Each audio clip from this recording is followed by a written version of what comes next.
Buongiorno e ben ritrovati con una nuova edizione del TG Flash di New Sicilia. In apertura ha svelato una presunta rete di corruzione nel Nisseno. Ai domiciliari il sindaco dimissionario di Sommatino e un imprenditore. L'inchiesta a scacco avrebbe fatto emergere presunti illeciti tra concussione, corruzione e manipolazione degli appalti pubblici, disposte misure cautelari per 6 indagati e un sequestro da 15.000 euro nei confronti del primo cittadino.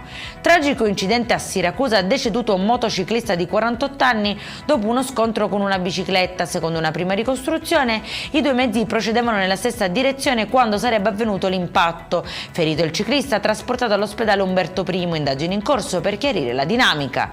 Torna operativo l'aeroporto di Catania dopo i disagi legati all'attività vulcanica. Sono stati riaperti tutti i settori precedentemente chiusi e ripristinati i voli in partenza e in arrivo. La società di gestione invita comunque i passeggeri a verificare lo stato del proprio volo con la compagnia aerea prima di raggiungere lo scalo. Inseguimento sulla A19 dopo una truffa ai danni di un'anziana, arrestato un 40enne catanese.